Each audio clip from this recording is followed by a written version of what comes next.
Welcome to Board Game Archaeologists, where we play time-worn games from the past. I'm Hunter. I'm Rob. And today we're playing the NHL Players Association All-Star Hockey. Oh, let me pull this up.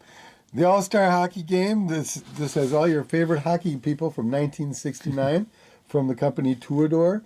Rod games have been around since the 30s, and they've tried plastic and they've tried other kinds of rods, but this kind of system's been around for a long time. This is tried and true.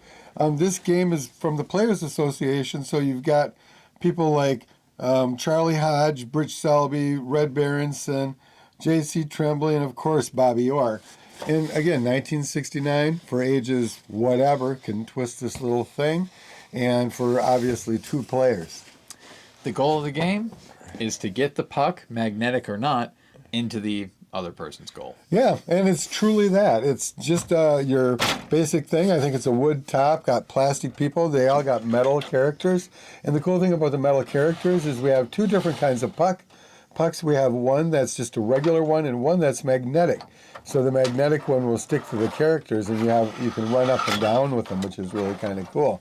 It gives you more control for slap shots and backhands and stuff like that. It comes with your 5 players plus your goalie, so you got your 6 people out there. You got a full 12 team. Your forwards, your centers, your defense, and your goalies. And surprisingly, I can score, which is kind of nice. I thought this would be a lot of trouble to score because it's kind of tough to really turn these, but you can.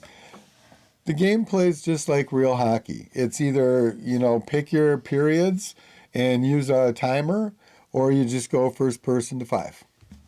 And so let's give a little example of how the play works. Sounds good. I got it stuck.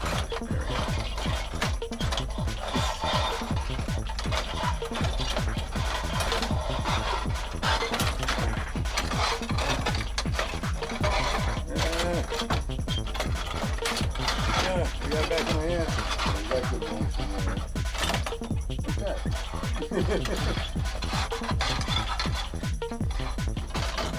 And as you can see, we have the red against the blue.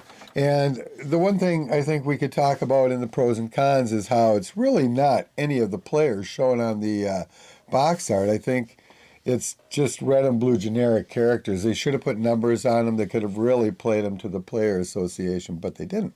They do give you a helpful little list of possible teams that you could be rooting for or being in this hypothetical universe. Yep, and they have sliders up here so you can who's playing tonight and who's home or who's not home. And your score wheel is pretty papery and pretty loose, but this is a 1969 game and it still totally works. Everything is here.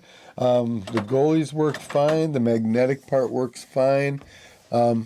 Yeah, I think it's a fun game to play. We got excited playing it. I know we were turning around. I'm not really left-handed at all.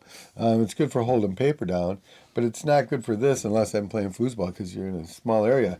So I tended, if I knew I was playing hardcore over on the left side, I would take my right hand and go over to the right hand with that. Because, once you understand where everything is, it becomes a lot more intuitive. Yeah, and they got curves in the cuts, so you kind of got that swish move to it.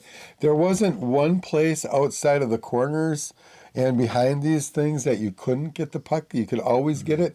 And I think we would recommend using the magnetic one because then you can pull it with you. And I think that's really important. The other one you can't, and if you get it stuck in a weird corner or on a side that you can't quite get to, it simply won't come to you. Yeah. And it does, amaze me that, you can score with these. The magnetic thing helps a lot. But in general, it still holds up great. Yeah, it does. And surprisingly, I thought it would be a lot more trouble to make goals.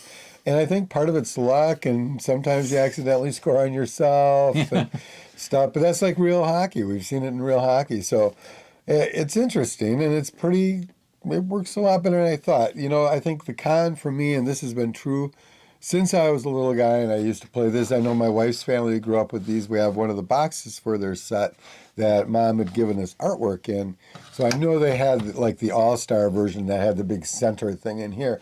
But the rods always get a little bent, especially if you got some young people that are really excited about it. The rods can get a little bent, and then they get a little more sloppy on the outside to use.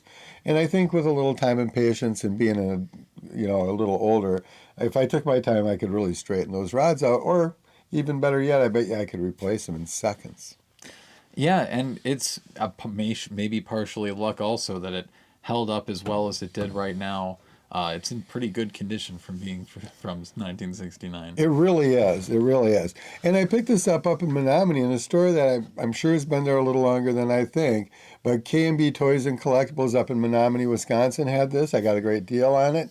And I bought a couple other things, including you can see Steve Austin's feet maybe up here.